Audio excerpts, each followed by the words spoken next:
I'd like to say hello. This is Tolkien Trivia Thursday for this May 28, 2008. Time is 6:10 p.m. Eastern Time here in upstate New York, the southern tier of New York State, where I live and reside on this Thursday. Sort of late with the Tolkien Trivia Thursday. Hello, David. And these are some early sunflower plants. They're in the side lawn here. And I'm out here in the backyard, and we're here for Tolkien Trivia Thursday. Hi, David, and welcome. I got the seat close to where the Wi-Fi should be pretty good here. We have two viewers. We have David, and I think we have some, and I want to apologize for the late start here, David. I would have had this a little earlier, but after the job, thank you. Is the sound good? I'm a little bit closer to the house here on this side, this corner here, and actually get a better view of the backyard here. Okay, very good. I guess I'm going to have to start using this spot as my spot for Tolkien Trivia when I sit out in the back. And we have two viewers, and I'd like to welcome them. David being from Ireland, who is a regular here for Tolkien Trivia on both Tuesdays and Thursdays, and we have one confirmed web viewer from the Periscope thing, and I want to welcome, oh, we got three viewers, maybe there's two web viewers. Okay, I want to say thank you for the web viewers, and I forgot my smartphone, so, but you can still send me a tweet there, the people on the web, at Fireman Rich on Twitter. And let's not waste any time. This is episode Mike Sawyer, or Mick Sawyer. Hello, welcome to Tolkien Trivia Thursday. We had four viewers. Not sure where he went. I gotta get away from seeing who's in the room here. But this is episode 7. Can you believe that, David? We're on episode 7, and I've got 9 questions today. 9 questions for this episode 7, and our first question is, what's the difference? Going fast. Yeah, well, we still have a lot of book left. Okay, I want to get a good view here. I gotta get situated here, so where I got the camera situated with a good. Okay, how's that? That looks pretty good. Okay, here we go. Question 1. What is the difference between, and I have to spell these, okay? Dwarf and dwarf.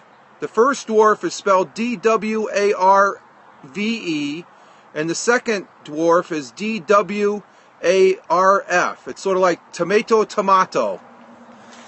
Does anybody know what the difference is? And there is a difference.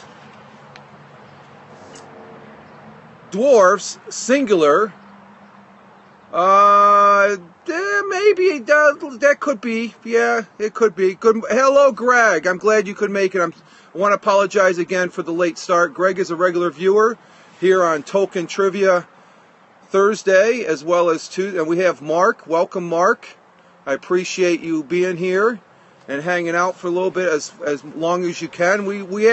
I just ask some questions and I give the answers because I have the book here of Tolkien Trivia. And good evening, Greg, and welcome. Greg is from England, the UK, and I want to apologize for the late start because I was in search of cookie trays, cookies. Gourmet cookies, which was a bust. But I'll save that for another story. But, okay, the first question, because we have 9 of them. What's the difference between dwarf, spelled D-W-A-R-V-E, and dwarf, D-W-A-R-F? Dwarfs, singular, D-W-A-R-V-E, resides in Middle Earth. Dwarfs, D-W-A-R-F-S, singular, are the little people who share the real world with not so small humans. So there could be a size in there. I didn't realize there was a difference. I guess there is. Well, in terminology and stuff like that. I know there's a show here in the States called Have to Give Me That One. Yeah, I'll give you that one, David. Yes, beards, yeah. That could be too, Greg, beards. But we'll give that one to David because That was a good answer. Okay. Let's see. Why are dwarves so rich? And that's the ones from Middle Earth. Dwarves. Why are they so rich? And I know they mine the mines of Moray, where coal. No, I think they a little bit more than coal. I think they put some pressure to that coal to make diamonds, and they dig up the gold. Okay, almost always dwarves live underground, preferably in or under a mountain.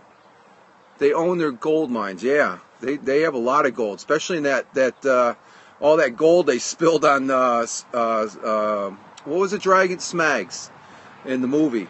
That was a pretty good scene too. These powerful and energetic creatures construct subterranean cities with vast chambers and interconnected passageways. While tunneling, the dwarves discover huge caches of gold, silver, jewels, and mithril. Okay. We're still maintaining 5 viewers. We got Greg. Mark is still staying with us. Thank you, Mark. You can chime in anytime in the chat. Don't be shy. We're regulars. Greg and Dave are regulars here. We want to make you feel welcome here. And we also are saying hello to our web viewers that are out there. Okay, the next question, oddly enough, what is mithril? Mithril. And that's very important. I search a lot of that in my game there, Lord of the Rings Online. It's a very, very nice thing to have. Strongest metal ever is what Greg says. I'm not sure about that. You got an answer, David? What is mithril? Mithril. And don't search Google, please. Speaking of Google, did you see what they rolled out today? Google Pictures, I guess. I heard that on the radio coming home from my cookie search. Okay, minerals. Oh well, yeah, close in some. Mithril, is also called true silver and silver steel, is metal with extraordinary properties. Oh, Greg was right with the strength. Okay. It could be forged into light yet steel-like substances, could be polished like glass, and though it possesses a shine of silver, it would not tarnish. Not surprisingly, Sauron craved the stuff and hoarded the mithril gathered by his all-too-faithful goblins and orcs. Still, a few mithril items remain, such as Bilbo's dwarf mail and Ninya the elf ring, titanium. I remember Frodo gets a mithril vest. Yeah, yes, he does. And Bilbo had one too, it said. Okay, so that's number 3. Number 4. Are the Inklings dwarves or elves? The Inklings, Inkling. Are they dwarves or elves? What are Inklings? I can't remember them. Can't remember what Inklings. What are Inklings? The answer is D. Elves sounds left. Elves. No, neither. The Inklings are a circle of talent, Oxford-based writers that include Tolkien, C.S. Lewis, Charles Williams, Owen Barfield, and Neville Coghill. During the 30s, the 30s and 40s, this informal group met twice weekly over beer and manuscripts. Oh, I'd like to be in that group right there, just for the beer, to review each other's writings and state of the culture. Despite reports to the contrary, Dorothy Sayers was never a member of the Inklings. Greg says, never would have gotten that, was too busy thinking, me too, thinking Middle Earth. Indeed, according to Lewis, she probably didn't even know the circle exists. Whoever Dorothy Sayers. So it was a group of them going over their literary works. Wouldn't you like to be a fly on the wall in that group right there? That would have been really interesting. Okay, number 5. Was whose tongue is called hideous and foul and utterly unlike the language of the Quidin? Another hidden circle. Yes, another hidden circle. Exactly. Greg, or David. Another. That's pretty interesting. I like that one. That's a pretty interesting. Okay, whose tongue is called, quote, hideous and foul and utterly unlike the language of the Quidi? Quendi. Oh, that's an easy one. Who are the bad guys in Middle Earth? The ones that are always hampering Frodo's and Sam's travels, and we're always a pest there in the Hobbit. Orgs. Greg's answer is orgs, and you are both correct. That of the orgs, of course. So they were hideous and foul and utterly unlike the language of the Quendi. I'm almost thinking, is that Elfish? Is that the language of Elfish? I'll have to look that up later. Okay. What is the derivative of hobbits? What is the derivative of hobbits? And this is question number 6. We're moving right along here. I don't want to keep you guys up too late. You got to get some sack time, some sleep. What is the derivative of hobbits? Any guesses? And again, we have 2 viewers. Mark has left us, but Greg and David are diehard. Difficult one, yes. Derivative of hobbits. Okay, the answer, the word hobbits is a form of hoblin, Holbytlan, a word for hole dweller that Tolkien speculated or on somewhat shaky ground might be a derivative from the Old English words such as hobble, Holbytla, Holbytla. So it's a derivative from Old English. That makes sense. But hole dweller, which hobbits are, they dwell in a hole. Yeah, that's an interesting one. Okay, number 7. Was Tolkien the first historian of hobbits? I guess that's a yes or a no. Was J.R.R. Tolkien the first historian of hobbits? I'll hold this. I got to get a selfie stick. Yes. David says yes. Greg says no. Let's see. And the answer is perhaps not.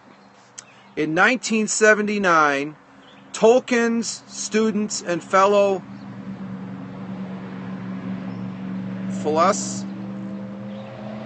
I can't even pronounce that. I'm hard at pronouncing words. Philologist.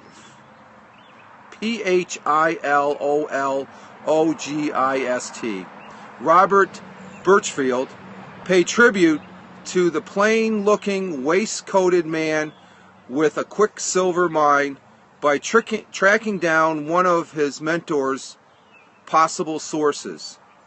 Birchfield discovered that an 1895 edition of the mid-19th century work called the Demhem Tracts included hobbits in a list of supernatural creatures. However, except from denoting hobbits erroneously as a class of spirits, the account included no information on the frisky species. So the word hobbit does pop up prior to J.R.R. Tolkien. That's pretty interesting. It's in the mid-19th century work called the Denham Tracts. Denham Tracts. Tracts. It's an 1895 edition. That's interesting. The word hobbit is prior to J.R.R. Tolkien. Wow, that's pretty interesting. Number 8. Does the Does the narrator of The Hobbit prefer happy or unhappy stories? Does the narrator of The Hobbit prefers happy or unhappy stories?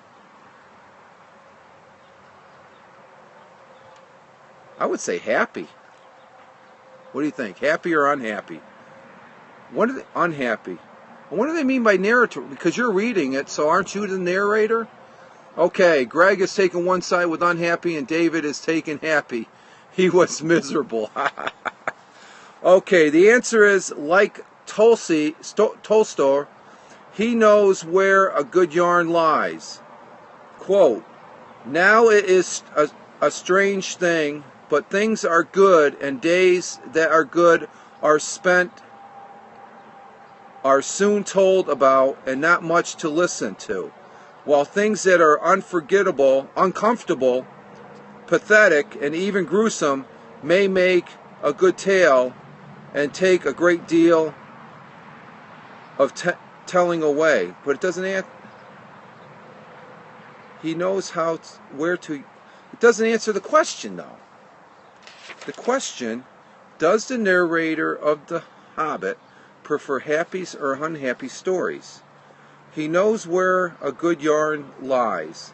Quote, now it is a strange thing, but things that are good and days that are good to spend are soon told about, and not much to listen to, while things that are uncomfortable, pathetic, so unhappy. Yeah, that's the way I would take it as far as on that line there.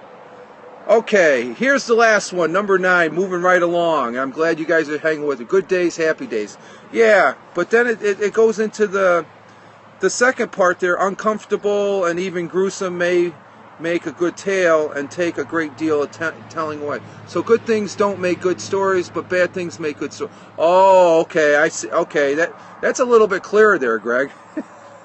Okay. All right, number 9.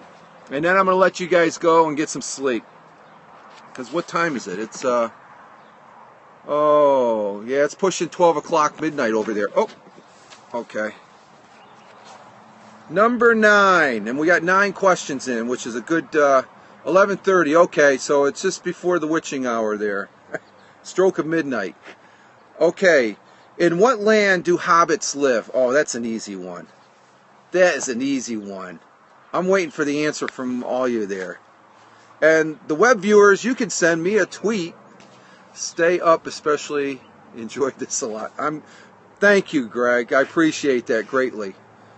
You're very gracious. Thank you. Okay. Am I going to get an answer? In what land do hobbits live? Hobbiton, the Shire. Hobbiton is a town. That's one of the many towns. Me too. Okay, both. Yeah, that's an obvious given.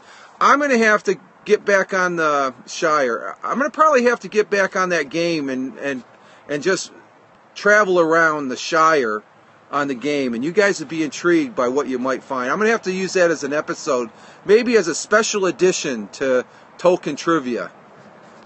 Maybe after we finish the book, I'll treat you all on a as long as my battery can last. But I'll make that for a time where everybody's available, because I think you'd be interested to see.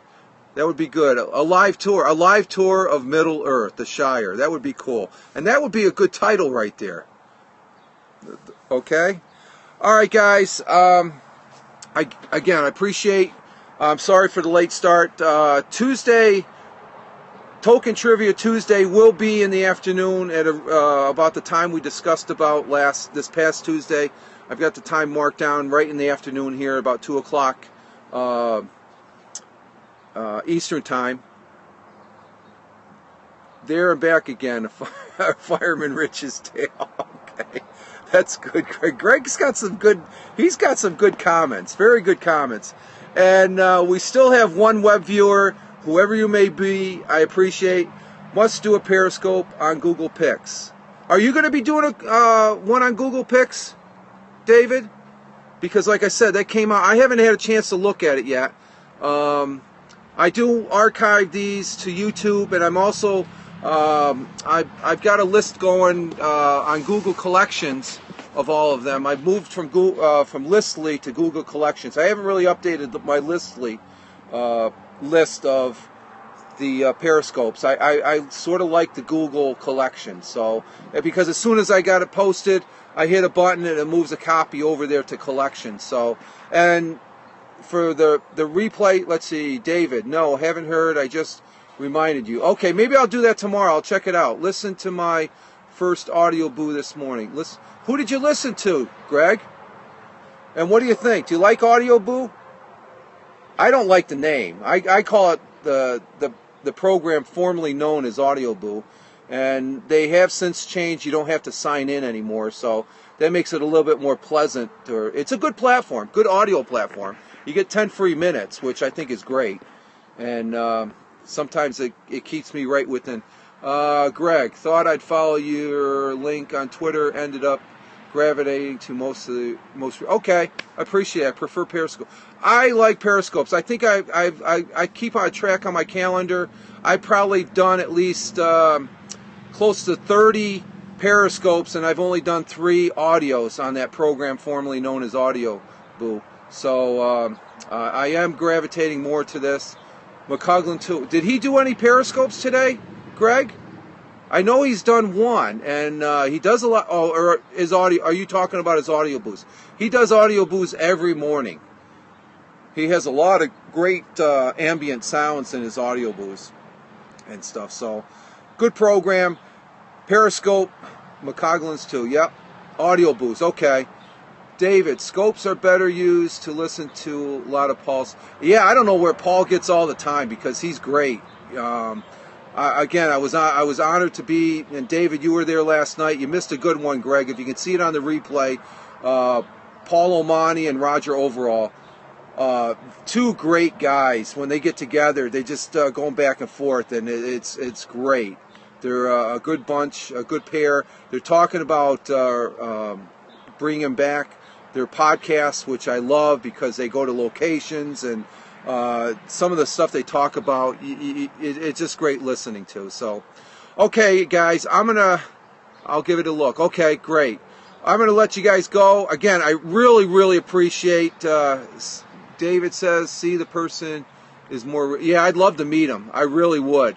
Did you know of Paul pre-Periscope? Yes, I knew him through Audio Boo. I that's how I came across Paul. Roger Overall was through Audio, the program formerly known as Audio Boo. Has a real strong community on who's still there, but everybody's gravitating every which way. But we still, Twitter is the common factor on keeping the community, and it seems a lot. Paul's here on Periscope. You have Roger Overall on his first one. Bernie Goldbach is using it, which is good, and I just think it's a good thing. It has a combination. You could see the face that's the talking head in us. So I'm just preaching to the choir here. So I'm going to let you guys go, or else I'll be rambling on for the next hour. You all have a good one. See you in the next scope. Again, appreciate it. Saw Bernie this morning. Yep. Okay. He did have one this morning. I'll have to check that out.